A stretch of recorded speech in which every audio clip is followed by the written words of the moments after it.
Welcome everyone. In this lesson, we're going to do kind of two things.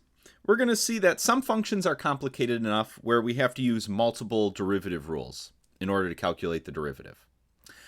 And then, related to this, is if the function is that complicated where we have to use all these different derivative rules, sometimes there's this other technique, which we're going to see, called logarithmic differentiation, which sometimes simplifies the process down. So we're gonna get a little practice using that as well. All right, so let's start with an example though. So first example, we're going to calculate the derivative of this function right here, x times arctan of square root x.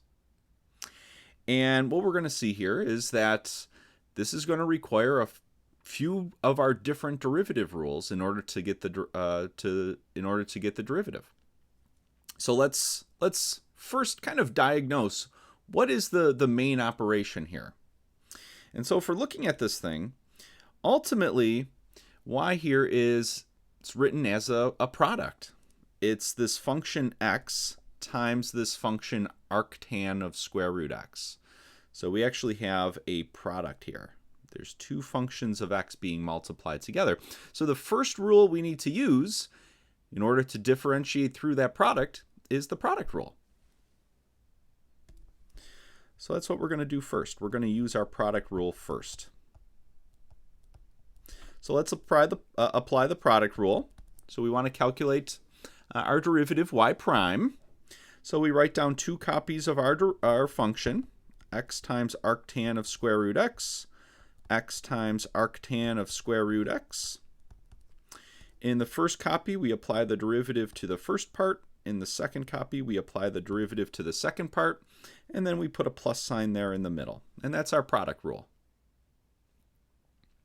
All right, so now we've done the product rule, so we've kind of differentiated our way through that product there in the middle. Now we actually need to keep differentiating. And so this first one here, that x, that's not too bad. We can just differentiate that. So when we do that, we get 1. And then we're done with the arctan of the square root x. And we have our plus x.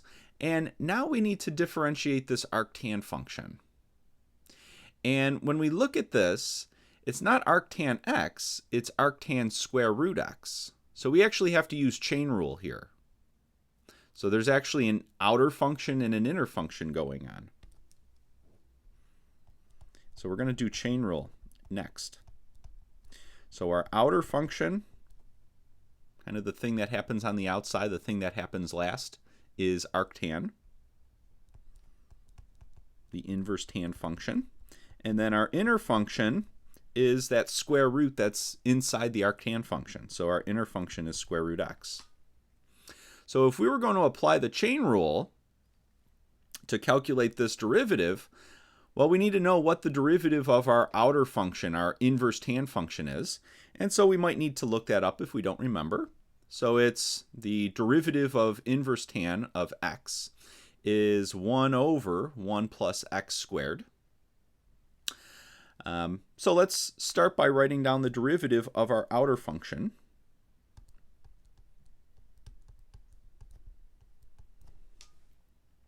So derivative of arctan, derivative of the outer function here is 1 over 1 plus our inner term squared. And let's actually plug what that inner term is. It's square root x. So this is the derivative of our outer function with the inner function plugged in. So that's our part of our chain rule. Then we take our inner function, which was square root x, and we multiply by its derivative. So this part right here, this is our chain rule that's going on. This is the derivative of our outer function.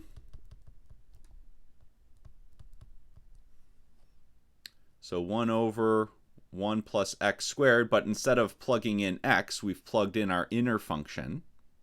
So it's the derivative of our outer with the inner function plugged in.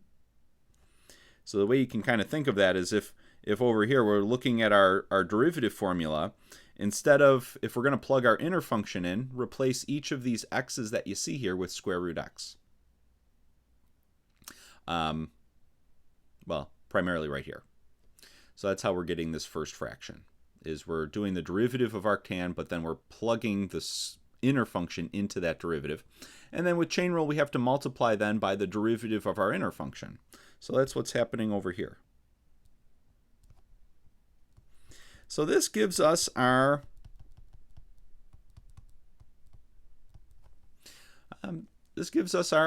our derivative. We still have to do a little bit of work here, a little bit of differentiating to do, but we're now at a point where this is just a basic power rule problem.